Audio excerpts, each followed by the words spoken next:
Pemirsa, berita Banjarmasin kembali hadir menjumpai Anda. Bersama saya Zaldi Ariandi. Sejumlah berita aktual dan beberapa informasi menarik lainnya telah kami siapkan untuk Anda. Berikut berita utama hari ini.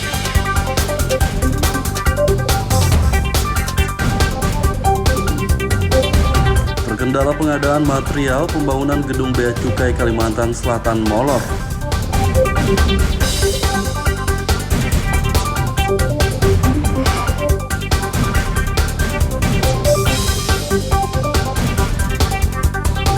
Akibat tidak beroperasi lagi, bangunan puskesmas pembantu di Banjarmasin terbengkalai.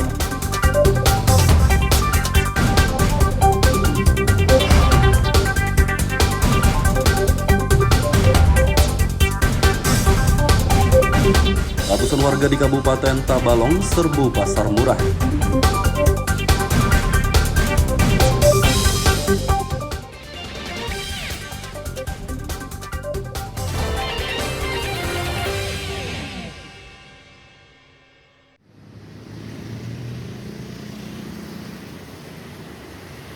Pembangunan gedung Bea Cukai Kalimantan Selatan di kawasan Ahmad Yani kilometer 2,5 Banjarmasin tengah molor.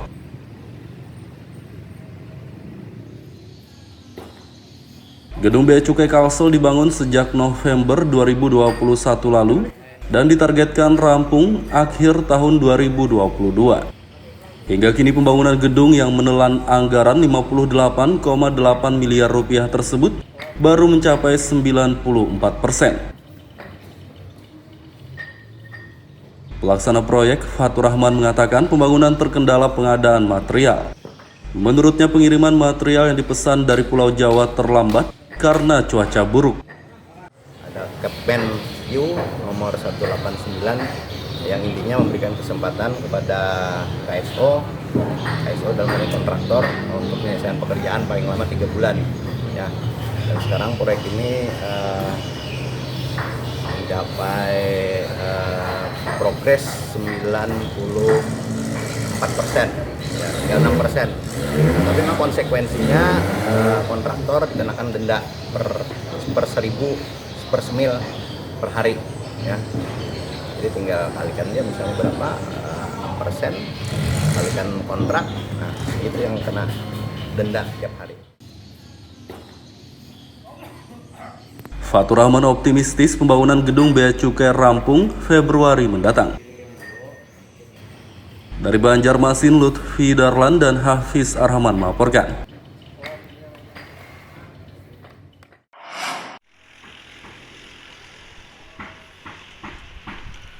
Akibat tidak beroperasi lagi, banyak bangunan puskesmas pembantu di Banjarmasin yang terbengkalai.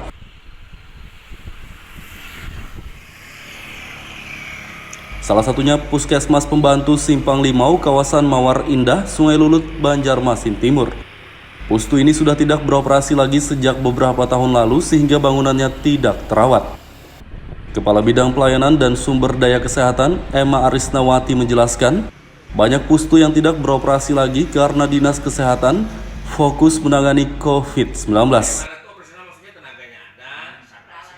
Tetapi ini memang kedepannya kita akan menginventarisir lagi mana pustu-pustu yang masih bisa dimanfaatkan lagi. Cuman memang kedepannya dana transformasi kesehatan itu dari Kementerian Kesehatan nanti pustu itu akan berubah menjadi posyandu prima. Jadi kedepannya pustu itu akan menjadi posyandu prima, di mana pustu itu nanti minimal ada tenaga 1 perawat, 1 bidan dan 2 orang kader. Nah ini tapi masih ada beberapa yang diuji coba sih di beberapa daerah, tapi kalau Banjarmasin nggak ada. Kalau di Kalsel itu ada uji cobanya itu di Kabupaten Banjar, Kabupaten Banjar.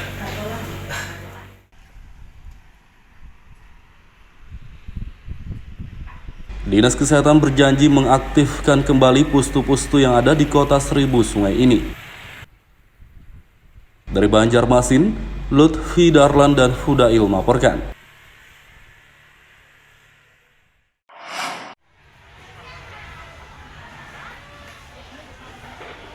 Empat gedung sekolah yang rusak parah di Kota Banjarmasin akan diperbaiki Dinas Pendidikan dalam waktu dekat.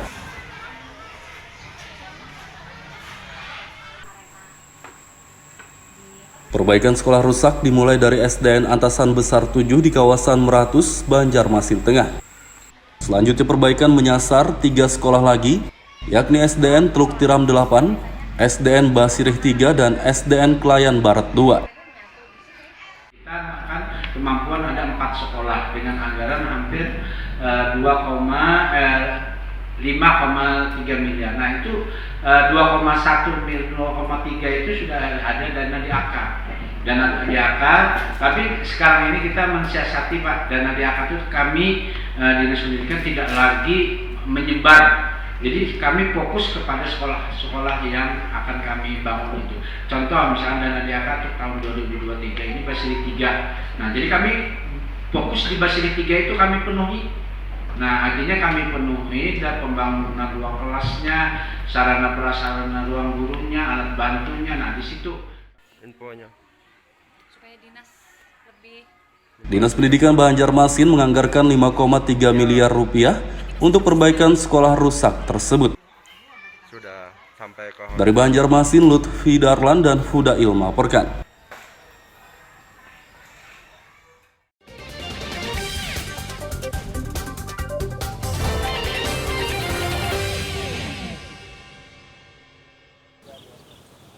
Pemirsa masih bersama kami dalam Berita Banjarmasin. Bagi Anda yang baru bergabung, berikut Berita Banjarmasin utama hari ini.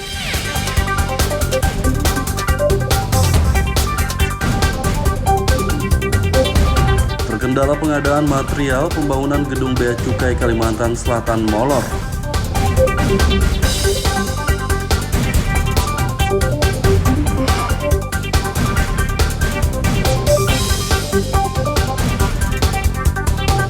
Akibat tidak beroperasi lagi, bangunan puskesmas pembantu di Banjarmasin terbengkalai.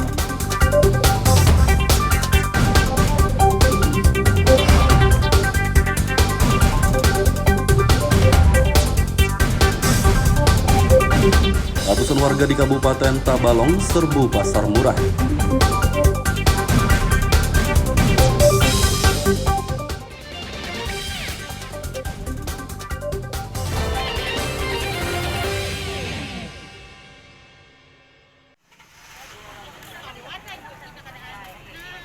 Ratusan warga di Kabupaten Tabalong serbu pasar murah yang digelar Kementerian Agama Kemenak setempat.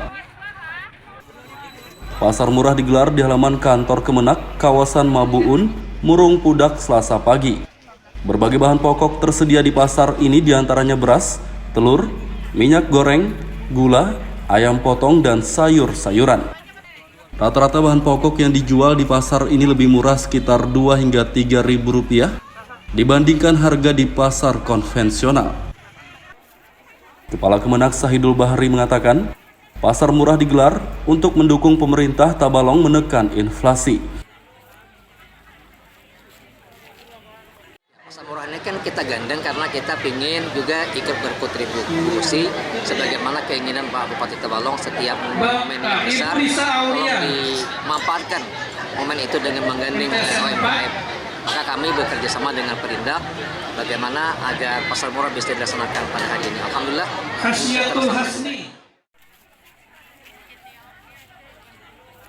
Selain menekan inflasi, pasar murah juga memeriahkan Hari Amal Bakti ke-77 Kementerian Agama. Dari Kabupaten Tabalong, Lutfi Darlan melaporkan.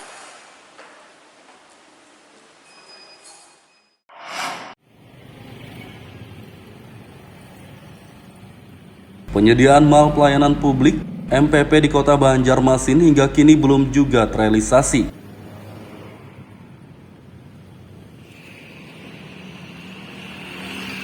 Padahal gedung untuk MPP sudah disiapkan sejak pertengahan tahun 2022 lalu, yakni gedung X Mitra Plaza di kawasan Pekapuran Laut, Banjarmasin Tengah.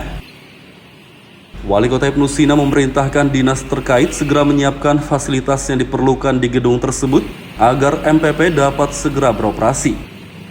Ya, mal pelayanan publik belum selesai. Prioritaskan tuh di bulan pertama. Kemudian yang Banjarmasin Creative Hub kan baru selesai gedung. Ayo segera di semester pertama ini lengkapi semua fasilitas, sarana prasarana, sehingga kemudian mungkin di pertengahan tahun kita udah bisa launching Banjarmasin Creative Hub untuk menggerakkan ekonomi Banjarmasin. MPP itu sebenarnya sudah selesai lah Pak pembangunan atau gimana? Nah, itu kan interior aja. Karena bangunan kan bangunan Mitra Plaza.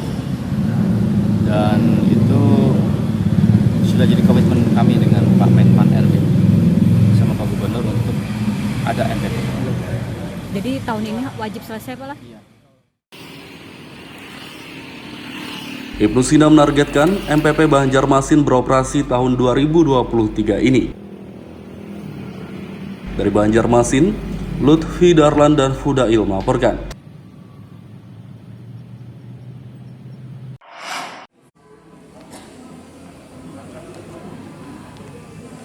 Panitia Pemilihan Kecamatan PPK untuk Pemilihan Umum Pemilu Kepala Daerah, Legislatif, dan Presiden dilantik oleh KPU Kabupaten Tapin. Pelantikan anggota PPK Kabupaten Tapin digelar di Gedung Galuh Bastari, kawasan Rantau Baru, Rabu pagi. Ketua KPU Hendrianti mengatakan, PPK yang dilantik berjumlah 60 orang untuk bertugas di 12 kecamatan se-Kabupaten Tapin, sehingga masing-masing kecamatan akan diisi oleh 5 anggota PPK. Mulai bertugasnya terhitung sejak hari ini sampai 14 bulan ke depan. Tugas pokoknya apa nih Bu? Tugas pokoknya Panitia Pemilihan Kecamatan ini adalah merupakan perpanjangan tangan dari KPU Kabupaten Tapin. Tugas mereka adalah nanti membantu KPU Kabupaten Tapin dalam berbagai macam untuk melaksanakan setiap tahapan pemilu di setiap kecamatan mereka masing-masing. Harapannya Bu pada panitia sendiri? Harapannya dengan terbentuknya PPK pada hari ini, mereka bisa bekerja sesuai dengan aturan, bersungguh-sungguh, adil, jujur, serta cermat, sehingga tidak ada permasalahan nanti di tingkat kecamatan. Para anggota PPK mulai bertugas sejak dilantik hingga 14 bulan ke depan. Mereka diimbau menjalankan tugas dengan sungguh-sungguh, jujur, adil, cermat, dan mematuhi aturan. Dari Kabupaten Tapin, Lutfi Darlan dan Abdillah melaporkan.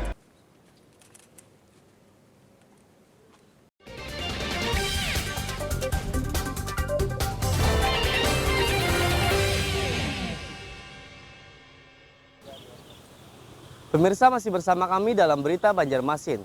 Bagi Anda yang baru bergabung, berikut Berita Banjarmasin utama hari ini.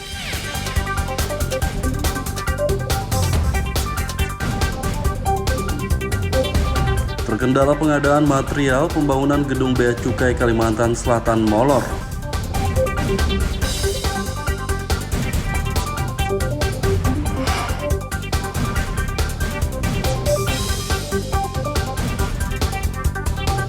Akibat tidak beroperasi lagi, bangunan puskesmas pembantu di Banjarmasin terbengkalai.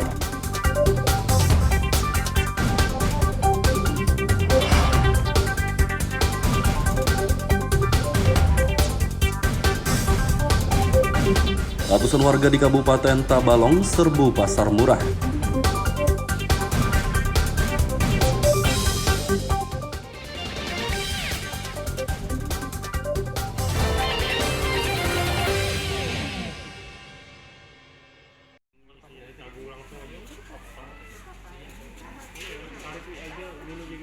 Pendaftaran pegawai pemerintah dengan perjanjian kerja P3K teknis di Kabupaten Tabalong segera berakhir 6 Januari besok.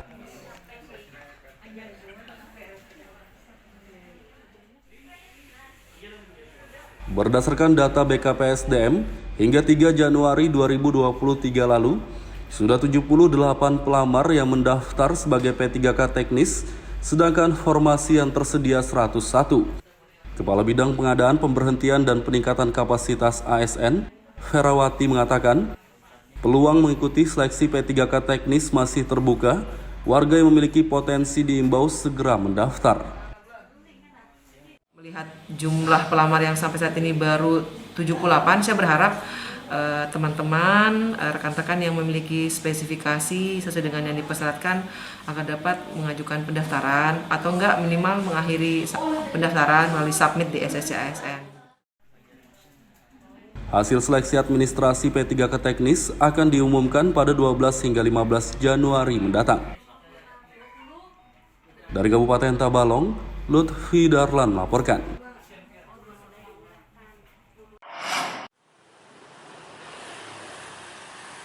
bakwan khas Pontianak, Kalimantan Barat laku keras di Banjarmasin.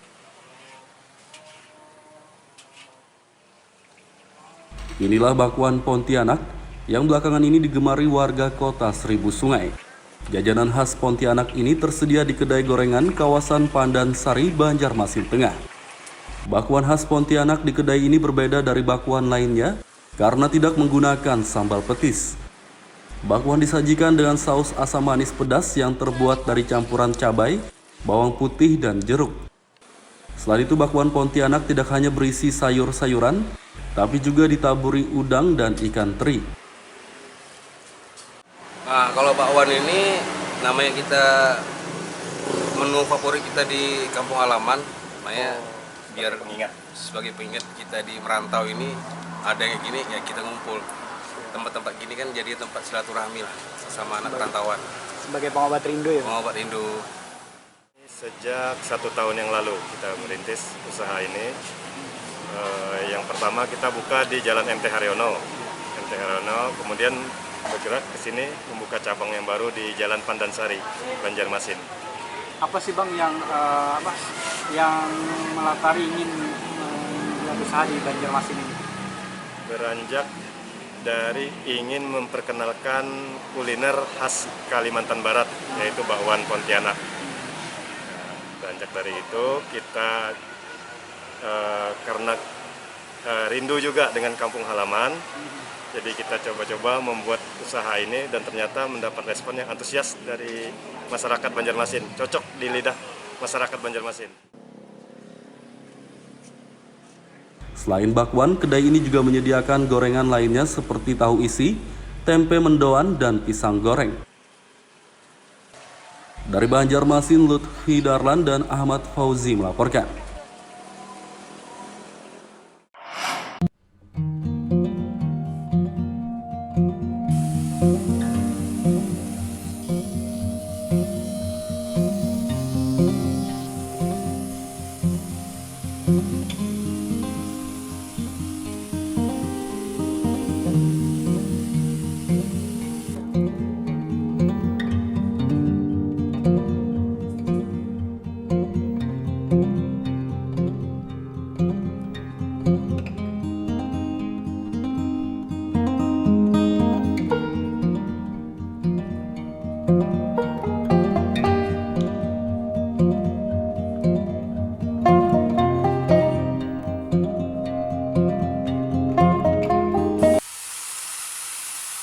Di Desa Purwosari Baru, Kecamatan Tamban, terdapat seorang warga yang sangat kreatif memanfaatkan bahan baku dari batok kelapa menjadi berbagai macam kerajinan loh. Seperti miniatur satwa endemik Bekatan, figura, pot bunga, topeng, dan berbagai macam kerajinan lainnya.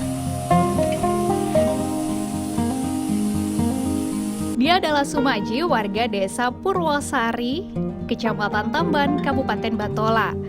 Tidak hanya membuat berbagai macam kerajinan dari batok kelapa, Sumaji juga memanfaatkan isi kelapa menjadi virgin coconut oil atau VCO. VCO diketahui sangat bermanfaat bagi kesehatan. Di antaranya meningkatkan energi dan stamina, juga mengurangi peradangan kronis. Sumaji mengatakan bahan utama kerajinan dibuat dari tempurung kelapa, namun isi kelapa tidak dibuang, melainkan memanfaatkannya untuk membuat VCO. Sumaji menggeluti kerajinan dari batok kelapa ini sudah kurang lebih selama 4 tahun. Namun sayangnya usaha ini terkendala pemasaran dan peralatan yang digunakan masih belum lengkap. Sementara ini, untuk membuat berbagai kerajinan, Sumaji hanya bisa mengandalkan peralatan seadanya. Sedangkan untuk memasarkan hasil kerajinan buatannya, terkadang Sumaji hanya memasarkannya saat event peringatan hari jadi kabupaten atau provinsi saja. Kelapa dalam sebuah, jadi dari tempurungnya, dari sabutnya, dari manggar-manggarnya, dari upihnya. Jadi kita mencoba untuk menjadikan semua itu bisa digunakan, bisa digunakan digunakan untuk kerajinan-kerajinan. Nah, kalau untuk kelapa Dalai Lama sendiri, ya kita sudah membuat PCO, jadi virgin coconut oil itu kita sudah kita buat dan ini sudah kita pasarkan, dan insya Allah masyarakat kita di lingkungan kita ini sudah bisa sudah mengetahui juga, bahkan sudah ada yang menggunakan untuk pengobatan karena ini sifatnya herbal.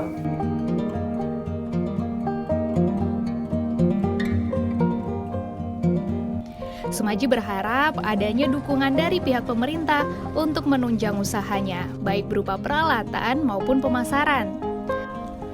Selain agar dapat mengembangkan hasil kerajinannya, melalui usaha ini diharapkan juga nantinya dapat memberdayakan warga di sekitarnya. Muhammad Lutfi Darlan melaporkan dari Batola, Kalimantan Selatan.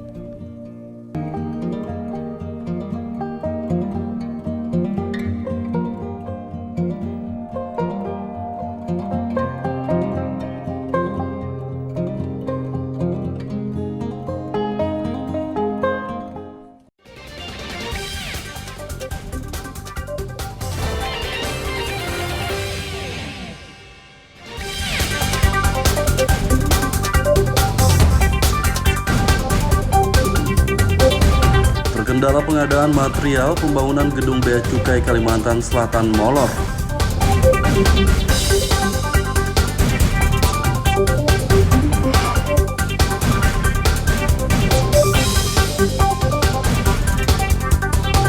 Akibat tidak beroperasi lagi, bangunan puskesmas pembantu di Banjarmasin terbengkalai.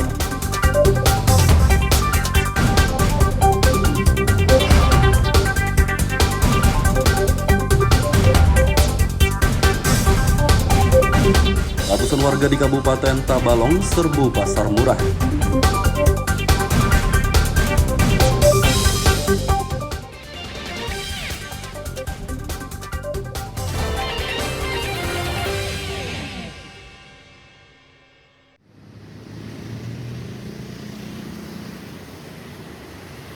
Pembangunan gedung Bea Cukai Kalimantan Selatan di kawasan Ahmad Yani kilometer 2,5 Banjarmasin tengah molor.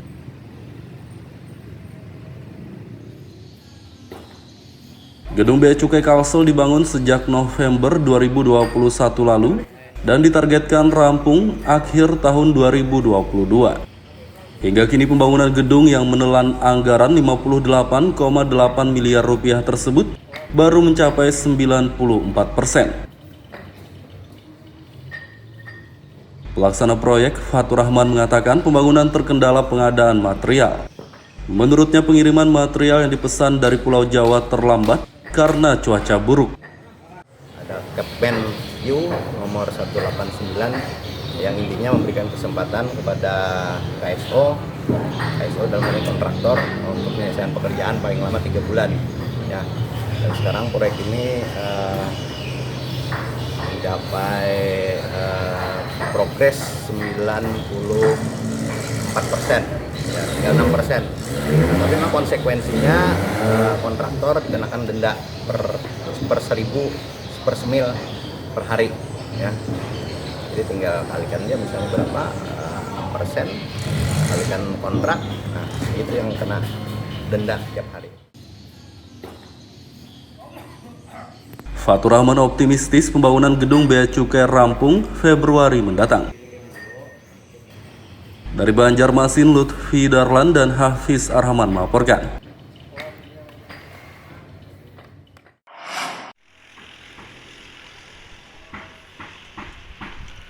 Akibat tidak beroperasi lagi, banyak bangunan puskesmas pembantu di Banjarmasin yang terbengkalai.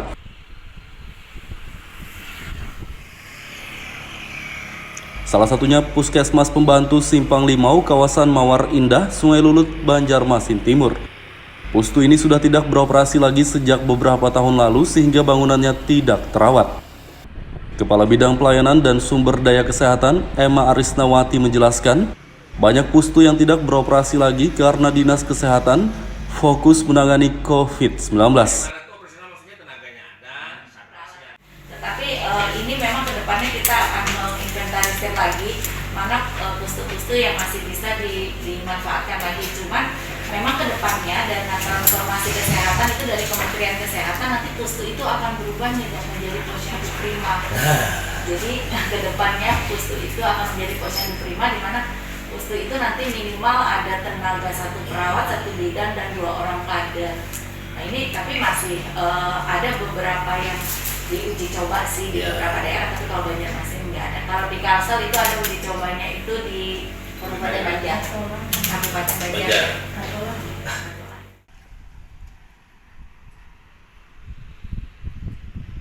Dinas Kesehatan berjanji mengaktifkan kembali pustu-pustu yang ada di Kota Seribu Sungai ini. Dari Banjarmasin, Lutfi Darlan dan Hudail melaporkan.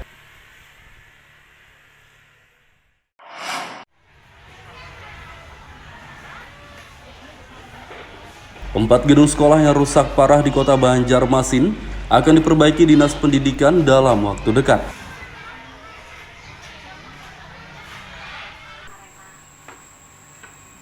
Perbaikan sekolah rusak dimulai dari SDN Antasan Besar 7 di kawasan Meratus, Banjarmasin Tengah. Selanjutnya perbaikan menyasar 3 sekolah lagi, yakni SDN Teluk Tiram 8, SDN Basirih 3, dan SDN Klayan Barat 2. Kemampuan ada 4 sekolah dengan anggaran hampir 5,3 miliar. Nah itu 0,3 itu sudah ada dana di AK. Dana di AK, tapi sekarang ini kita mensiasati Pak, dana di AK itu kami Dinas Pendidikan tidak lagi menyebar. Jadi kami fokus kepada sekolah-sekolah yang akan kami bangun itu. Contoh misalnya dana DAK untuk tahun 2023 ini Basirih 3. Nah jadi kami fokus di Basirih 3 itu kami penuhi. Nah artinya kami penuhi dan pembangunan ruang kelasnya, sarana prasarana ruang gurunya, alat bantunya. Nah di situ infonya. Supaya dinas lebih. Dinas Pendidikan Banjarmasin menganggarkan 5,3 miliar rupiah untuk perbaikan sekolah rusak tersebut. Sudah sampai ke Dari Banjarmasin, Lutfi Darlan dan Hudail melaporkan. Pemirsa, informasi tadi sekaligus menutup perjumpaan kita kali ini. Saya Zaldi Ariandi beserta redaksi mengucapkan selamat beraktivitas, sampai jumpa.